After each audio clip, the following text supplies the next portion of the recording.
How much were the workers who built the Egyptian pyramids paid? For a long time, people believed the pyramids were built by slaves. Thousands of people, whipped and chained, hauling stone in the middle of the desert. This image was so powerful that it made its way into history books, films, and even biblical narratives for centuries. But archaeological excavations over the past century have revealed a completely different story. And it's a story far more interesting than slave labor, an organized, planned, and even paid workforce. Before diving in, we need to ask the real question first. Why were the Egyptians building these massive structures in the first place? The answer lies in how ancient Egypt understood the world. To the Egyptians, when a pharaoh died, it wasn't just a human life being lost.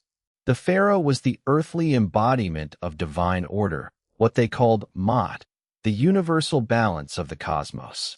Upon death, his spirit needed to pass safely into eternity, and that passage couldn't be achieved with an ordinary tomb. The pyramid was designed as a massive gateway, in a sense, a structure meant to protect the pharaoh's body, carry his spirit skyward, and guarantee his immortality. Some historians believe even the shape of the pyramid symbolized the sun's rays falling to earth, like a staircase for the pharaoh's soul to climb. But beyond that, there was a far more practical purpose too. The pyramid stood as proof of the pharaoh's power, the empire's wealth, and the state's capacity for organization. Just as we measure a country's strength today through GDP figures, back then, a state's power was measured by its ability to carry out projects of this scale. So what did the Egyptians need to accomplish a goal this massive? The answer is simple: an enormous workforce. And this is where excavations carried out at Giza in the 1990s changed everything. Archaeologists found an area right next to the pyramids that no one had closely examined before, a workers' village. What they found there surprised everyone. Hundreds of homes, bakeries, beer production facilities, large kitchens, and most strikingly, the remains of what appears to be a medical facility. Think about it. If this were a camp housing slaves, why would anyone build a health center there? Why bother treating a broken bone? Why spend the time and resources? Examinations of the skeletons found at the site supported this picture as well. The workers' bones did show signs of heavy physical labor, of course. This kind of construction was never going to be easy work in any era. But there was also evidence that broken bones had properly healed, meaning someone was making sure these workers received treatment. So who were these workers? The answer will probably surprise you. They were, to a large extent, Egypt's own citizens, farmers. And here's the most interesting part. Pyramid construction didn't run year-round. In Egypt, the annual flooding of the Nile dictated the agricultural calendar. When the river flooded, fields went underwater, and farmers couldn't work the land for several months. It was during this exact window that the state organized this otherwise idle workforce and directed it toward pyramid construction. This was, in fact, an incredibly clever system. Farmers, during a period when they couldn't work anyway, earned income by serving the state while also taking part in what was considered a sacred task. Some researchers call this a kind of part-time national service. In modern terms, a seasonal public employment program. So did these people actually get paid? Yes, but not in the sense we think of pay today. Egypt didn't yet have currency, meaning no coin-based system. Instead, the economy ran entirely on the exchange of goods and services, a payment-in-kind system. Workers regularly received bread, beer, meat, and clothing. According to records that have been found, a worker's daily ration was fairly generous, several loaves of bread, and a significant amount of beer. Beer, at the time, wasn't just a beverage. It was also a calorie-rich, reliable food source, since water wasn't always safe to drink. There's also evidence that workers received different amounts of rations depending on their status. So the system wasn't entirely equal. There was a hierarchy among master craftsmen, supervisors, and ordinary laborers, and that hierarchy was reflected in their pay as well.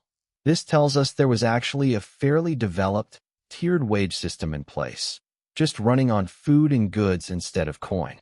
The workers weren't some random crowd, either. Research shows they were organized into structured teams. The Egyptians called these teams gangs, and each one had its own name. Playful ones, like the Friends or the Drunkards. Yes, really. These teams were further divided into smaller groups, each led by a supervisor. Every stage, quarrying the stone, transporting it, setting it in place, was carried out by separate teams, each requiring its own expertise. In other words, the kind of division of labor you'd see on a modern construction site was already being practiced in Egypt 4,000 years ago. Naturally, a system this organized required a management structure behind it. At the very top stood the pharaoh himself, or a vizier appointed on his behalf. This person held overall responsibility for the entire project, from securing resources to organizing the workforce. One level below were the architects and master builders. These were the most respected experts of their time. People with knowledge of mathematics, geometry, and engineering, functioning almost like engineers do today. We know their tombs were far more elaborate than those of ordinary workers, which tells us a great deal about their high status in society. At this point, you might be wondering, what did it actually cost the state to feed, house, and manage a workforce this large? This is really where the true scale of the pyramids becomes clear, not just in the size of the stones, but in the logistics behind them. Feeding, housing, and providing health care for thousands of people, and sustaining that for years, required an enormous state capacity. The Great Pyramid is estimated to have taken around 20 years to complete. This wasn't just a construction project. It was a long-term economic and administrative undertaking. Collecting agricultural revenue, storing it, distributing it, planning worker rotations. All of this required the presence of a centralized state bureaucracy. And perhaps this is what the pyramids really teach us. These structures weren't just tombs. They stand as proof of ancient Egypt's capacity to organize resources, manage manpower, and carry out large-scale projects. Instead of slaves under the whip, what we see is an organized workforce, regular payments, healthcare, and a system built on division of labor. Of course, this doesn't mean the working conditions of the time were easy by today's standards. Heavy physical labor, long hours, and a difficult life were all part of it. But it's a far more complex, far more human picture than the image of chained slaves. And perhaps the most surprising part is this. For 1,000 years ago, before currency had even been invented, a state was already capable of building a wage system, a division of labor, healthcare provisions, and organized workforce management. The roots of many concepts we call modern today reach back much further than we think, all the way to the shadow of those massive stone structures rising out of the desert.